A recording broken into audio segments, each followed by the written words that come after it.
जय भगवान।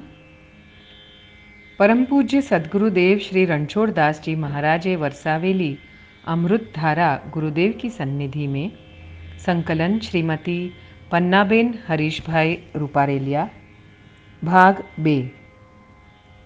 सिद्ध सद्गुरु श्री रणछोड़ दास जी महाराज श्री गुरुदेव की सन्निधि में 1950 से 1970। कितना नकली जीवन आज का मानव गढ़ रहा है। कागज के नकली फूलों में सौंदर्य है, सुगंध है। मनुष्य शरीर में या मनुष्य जीवन का सौंदर्य व सौरभ आजकल कितना है। प्रत्येक पुरुष को अपने अंतस्थ को टटोल कर जान लेना चाहिए कि नीति की आमदनी पैदा करने की शक्ति उसमें है क्या है, तो वह शक्ति बढ़ रही है या घट रही है। प्रत्येक माता को सोचना चाहिए घर गृहस्थी की उचित जिम्मेवारियों का सांगोपांग निर्वाह करने की वृत्ति है क्या। आज जिम्मेवारी टालने की वृत्ति बढ़ रही है, अनीति से पैदा करने की वृत्ति बढ़ रही है। तन मन और धन की पवित्रता घट रही है। मनुष्य का पवित्र तन मन धन के बराबर किस चीज को आप मानते हैं। ये जो बाहर की स्थूल चीजों को आप प्राधान्य दे रहे हैं, यह भारी गलती है। मनुष्य जीवन का सौंदर्य मनुष्य की मानवता में ही है। नकली जीवन कागज के फूल जैसा है, ऊपर से रंग रोगान किया हुआ, भीतर से कचड़ा भरा हुआ। यह मनुष्य जीवन का भंगार है, सौंदर्य या सौरभ नहीं है। परिवार में मर्यादा के लिए क्या समझना। भारतीय संस्कृति की उत्तम देन है संयुक्त परिवार। हमारा जीवन पारिवारिक परंपरा की शक्ति मर्यादाओं से विकसित होता है। परिवार में सब कुछ समाया होता है। नीति, धर्म, विचार, ज्ञान, भक्ति, कथा, वार्ता, तीर्थ, पुण्य, दान, व्रत, पर्व, दया, उदारता, संस्कार, उत्सव, व्यापार, कारोबार की दक्षता, समाज में स्थान आदि जीवन के अति आवश्यक मूल्यवान तत्व परंपरा के रूप में हमको पारिवारिक जीवन से अनायास प्राप्त हो जाते हैं। ऐश्वर्य कम होने पर भी सदाचारी कुल यश प्रतिष्ठा प्राप्त करता है और वो श्रेष्ठ कुल माना जाता है। धर्म के अंगों का सद्गुणों का पालन करते करते नैतिक धर्म के सद्गुणों को पुष्ट करते रहना, यह प्रत्येक सभ्य की नैतिक फर्ज है और प्रत्येक सभ्य की यह हार्दिक अभिलाषा होनी चाहिए। कुटुंब को महान बनाने की, श्रेष्ठ बनाने की अर्थ, धर्म, काम और मोक्ष, यह चारों पुरुषार्थों से अपने कुटुंब को संपन्न करने की अभिलाषा प्रत्येक सभ्य की होनी ही चाहिए। अपने जीवन की पूर्ण शक्ति, बुद्धि, योग्यता की नूतन धाराएं कुल की श्रेष्ठता के प्रवाह को पुष्ट करने को कुल मर्यादा के प्रवाह में ही प्रवाहित करो। इस प्रकार की आह्लाद भरी, उत्साह भरी मानसिक स्थिति कुल की उच्चता का आचरण बनी रहती है। आजकल परिवार में वृद्धों की दशा बड़ी ही शोचनीय हो रही है। युवानों को सोचना चाहिए, विषय भोगों के नशे में पथभ्रष्ट हो गए हैं। अपने वृद्ध माता पिता या निकट के परिवार के वृद्धजन की परवश पराधीन दशा में हम लोग सेवा शुश्रूषा और संभाल नहीं करेंगे तो और कौन करेगा। माता पिता सदैव रक्षक व हितकारी होते हैं। निसर्ग ने ऐसे ही बनाए हैं। पत्नी आनंद देती है, परंतु हितकारी हो या ना भी हो। भाई बहन तो लक्ष्मी आनंद व कीर्ति को बढ़ाने वाले होते हैं। यह बात है कर्तव्य पालन से बंधे हुए कुटुंब की। टेढ़े मेढ़े रास्ते पर चलने वाले सदस्यों के कुटुंब भी कैसे कहा जावे। आजकल तो महाजनी संस्कृति सभ्यता चल रही है, या यूं कहना चाहिए कि पुष्ट हो गई है। महाजनी सभ्यता माने स्थूल दृष्टि भावना की बाहुल्यता से सब कुछ विक्रय की, माता पिता का, पति पत्नी का, पिता पुत्र का, माता पुत्र का, भाई बहन का प्यार, कर्तव्य इत्यादि सब में क्रय विक्रय की स्थूल दृष्टि भावना बढ़ गई है। आंतरिक उल्लास, संतोष व निर्मलता को हिसाबी किताबी लोग कैसे समझ सकते हैं।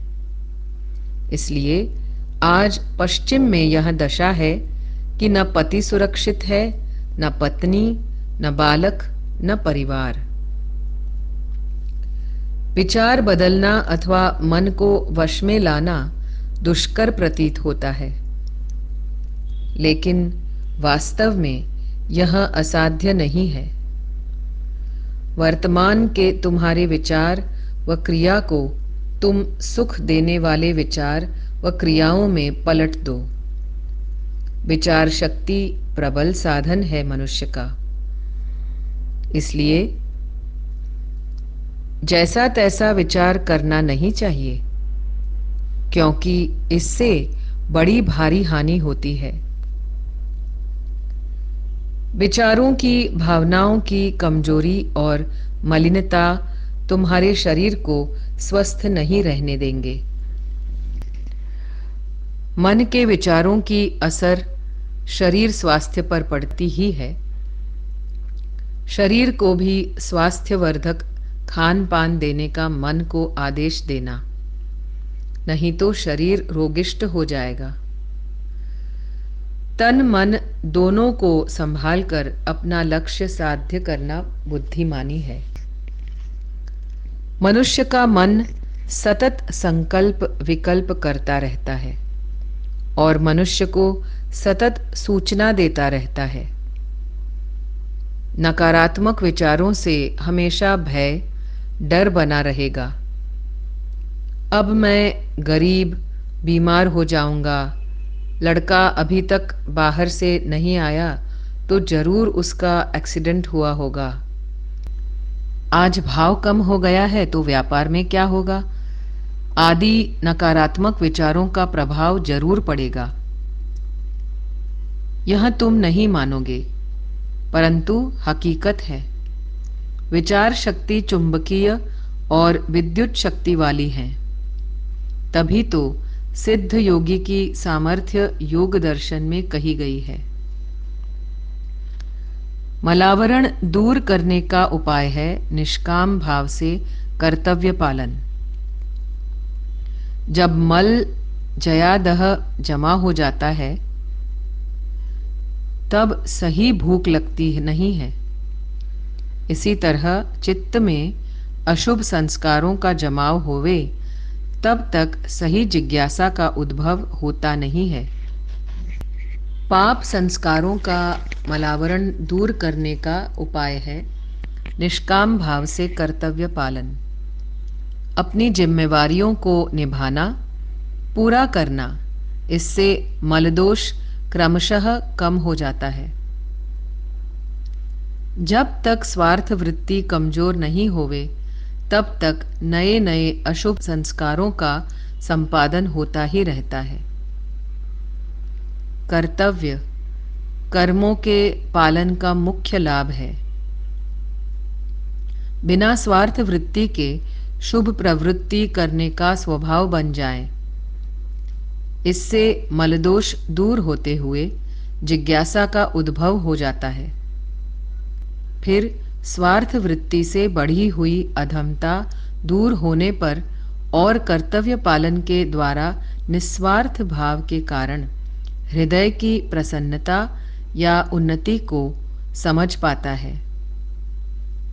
तब फिर इच्छापूर्वक हृदय को निस्वार्थ भाव युक्त करना चाहता है, पुरुषार्थ करता है और इस प्रकार निष्काम कर्म का परिपाक होने पर शुद्ध जिज्ञासा प्रस्फुटित हो जाती है। अपने स्वार्थ के लिए दूसरों के कार्य बिगाड़े वह मनुष्य राक्षस है। वह अधम कोटि का मनुष्य शरीरधारी मात्र है, मानवोचित गुणों से बिल्कुल खाली। अपने को कुछ भी लाभ न होता हो फिर भी दूसरों के आनंद, सुख, शांति को छिन्न भिन्न कर देता है। ऐसे मनुष्य को क्या कहना वह हम नहीं जानते हैं।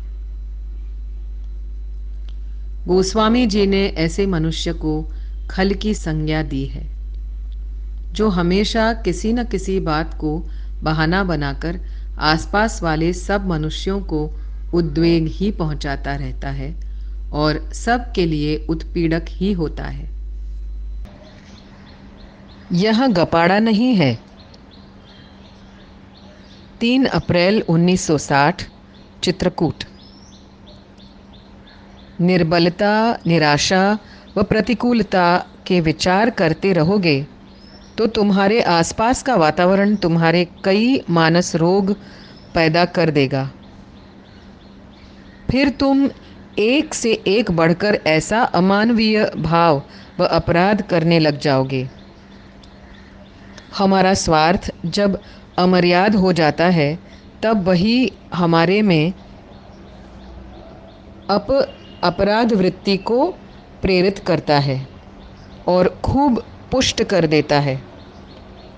तब तीव्र पाप की जड़ हमारे में जम जाती है। जो सर्वथा अज्ञानी निम्न स्तर के होते हैं वे मनुष्य ही दूसरों का बलिदान देकर भी अपना स्वार्थ भोग पाना चाहते हैं। अज्ञान यह मनुष्य के समस्त दुर्गुणों की जड़ है। शुभ विचार आचरण करते रहने पर वायुमंडल में से शुभ तत्व हमारे में आकर्षित होकर जम जाते हैं।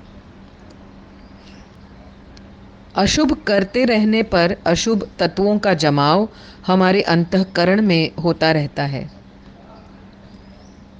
हर क्षण पर तुम्हारे अपने शुभ या अशुभ विचार व भाव व क्रिया को लेकर तुमको स्वतः को लोभ या नुकसान पहुंचा रहे हो। हर क्षण पर यह क्रिया प्रक्रिया वातावरण के चुंबकीय तरंगों के साथ तुम्हारी ओर से चल रही है। तुम इसकी ओर सावधान रहोगे तो तुम्हें अनुभव में आएगा। यह गपाड़ा नहीं है। सबसे बड़ी हानि समयच्युति। मनुष्य जीवन 4 दिन की चांदनी जैसा अल्पकाल का है। समय का खूब सदुपयोग करो।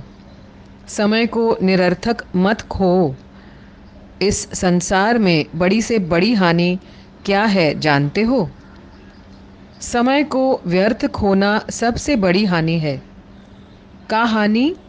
समयच्युति ही।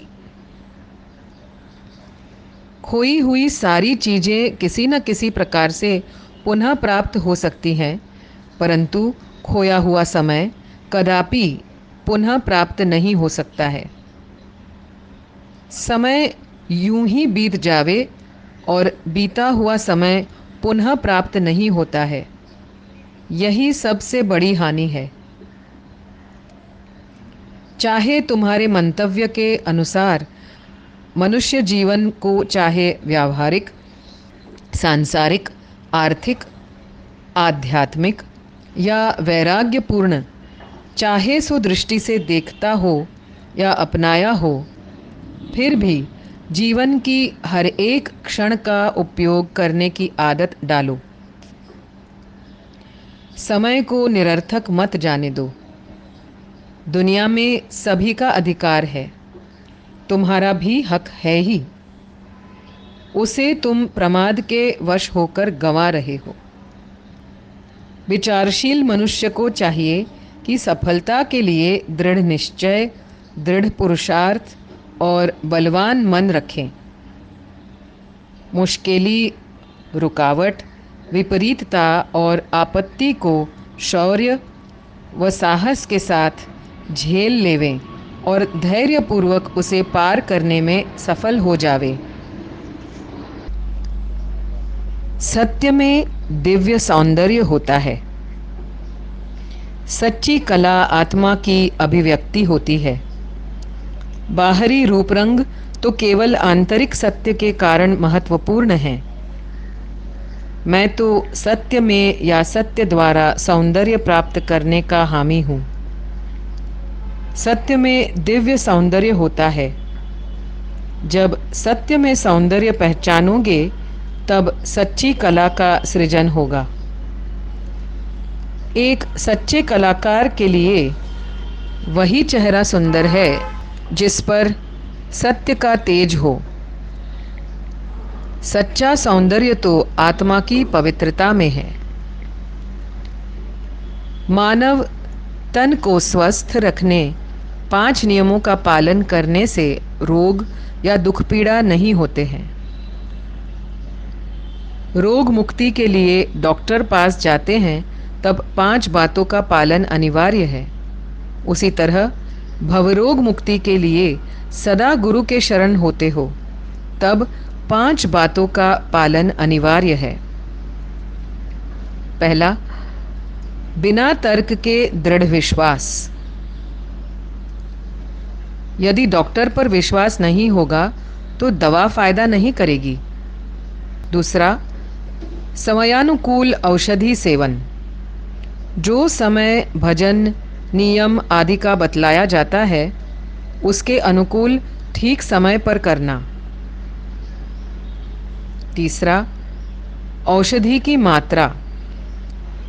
जितना जैसा और जो साधन बतलाया गया है ठीक उसी तरह करना। चौथा, पथ्य। जो पथ्य बतलाया जावे उसका पालन करना। और पांचवा, अपथ्य त्याग। जो जो नहीं करने का कहा जाए वह बिल्कुल नहीं करना चाहिए। मैं दावे के साथ कहता हूँ,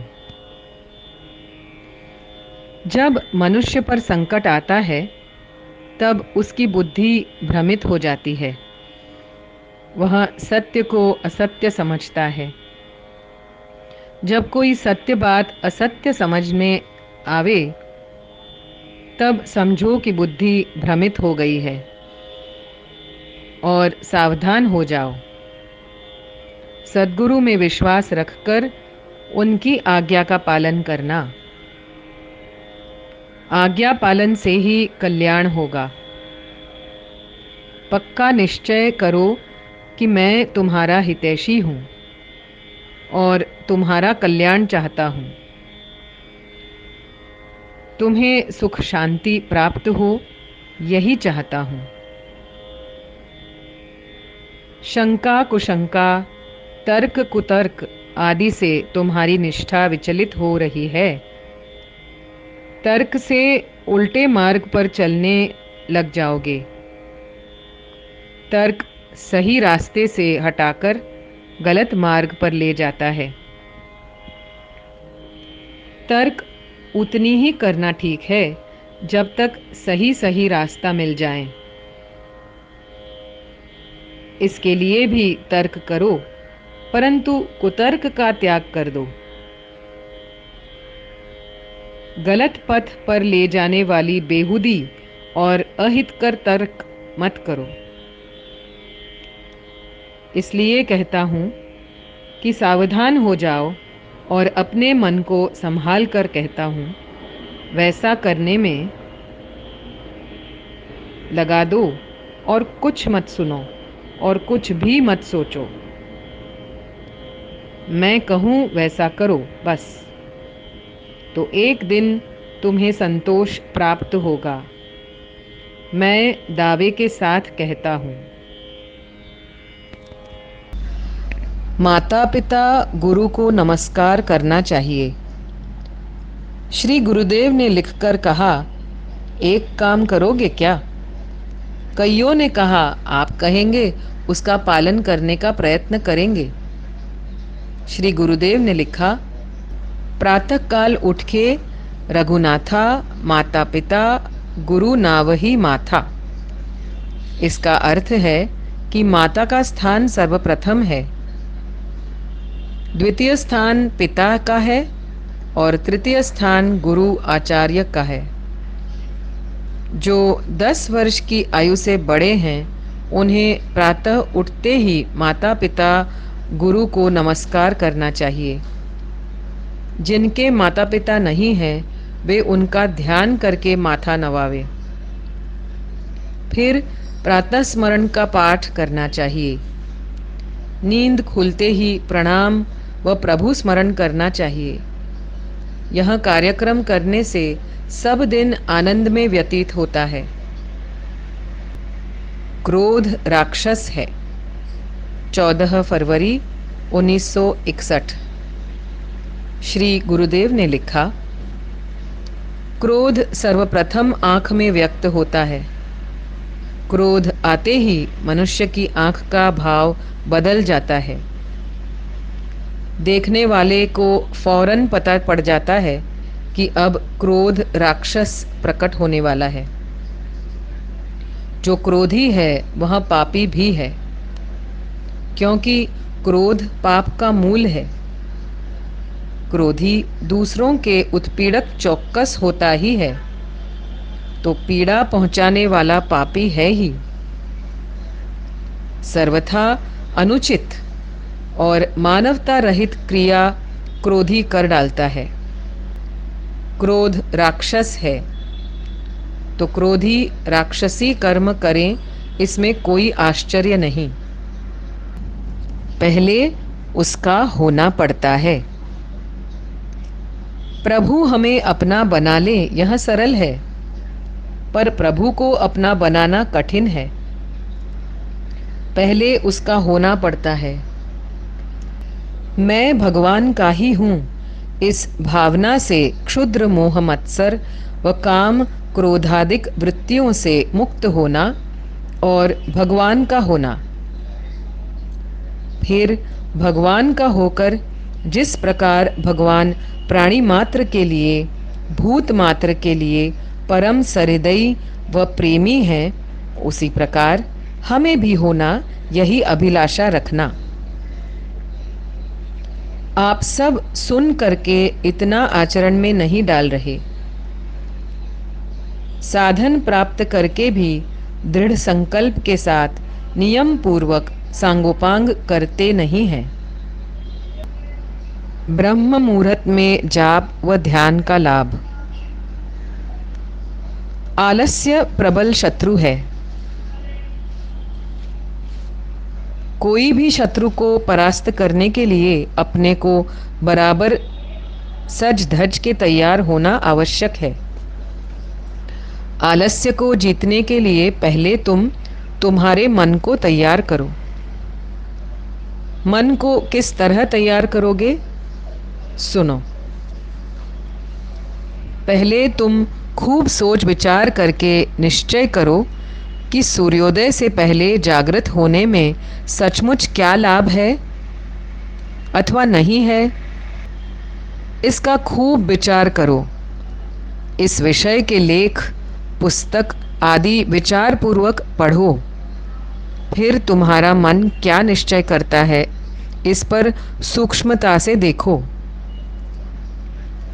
कोई भी आदत बदलने के लिए, कोई भी परिवर्तन करने के लिए मन को तैयार करना चाहिए। मन को समझ लिया जाए तब फिर हमारे में दृढ़ संकल्प होना चाहिए। बिना दृढ़ संकल्प किए कोई कार्य कदापि पूरा नहीं होता है।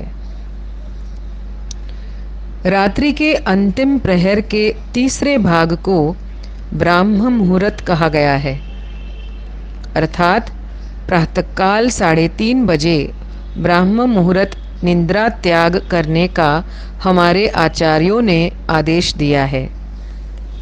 मानवता के सनातन आदर्श श्री राम। वाल्मीकि रामायण में आर्य संस्कृति का साक्षात दर्शन है।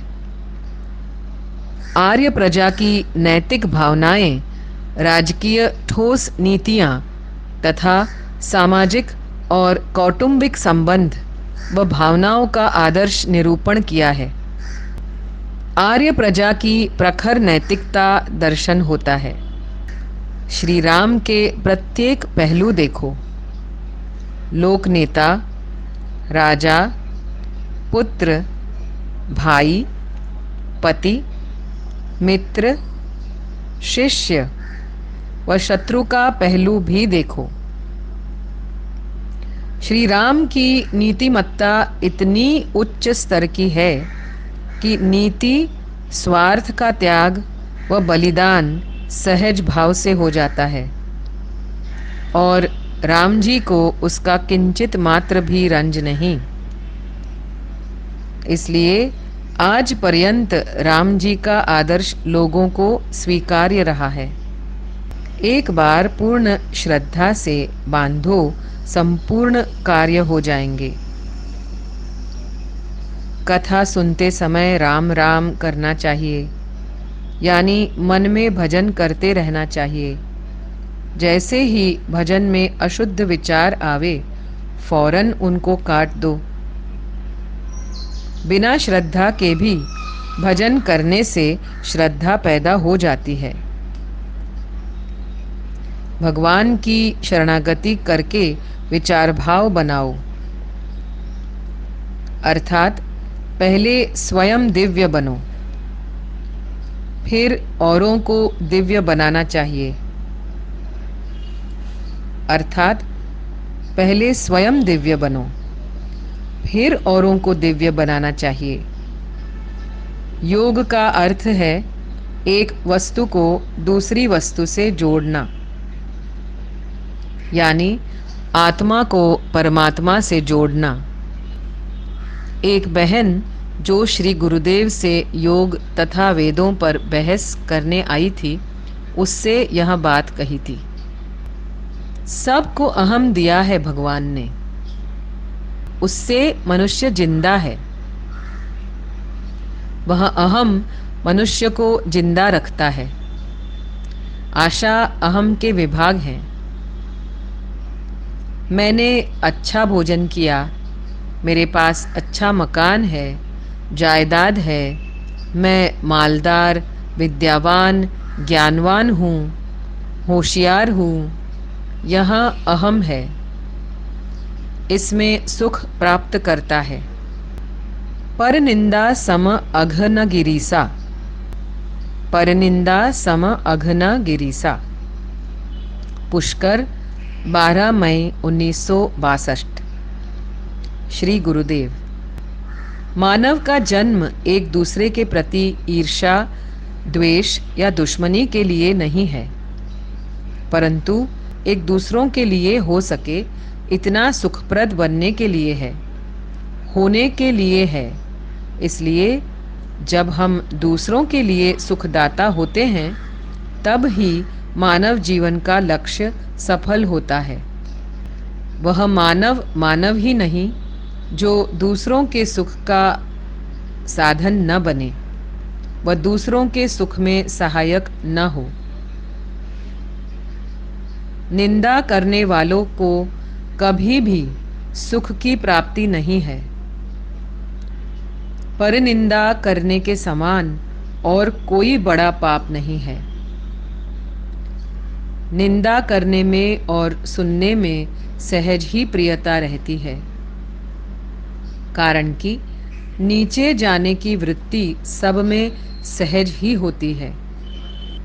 मानव आज कितना स्वार्थी हो गया है, इसका विचार करते ही हृदय कंपायमान हो जाता है। कितना अमर्यादित स्वार्थी हो गया है। देखो तो, मैंने खूब देखा है कि अपने वास्ते पर्याप्त धन संपत्ति हो जाने पर भी वह अपने घर के निजी आदमियों को भी उस धन का उपयोग नहीं करने देता। इतना स्वार्थी पशु के समान रहता है।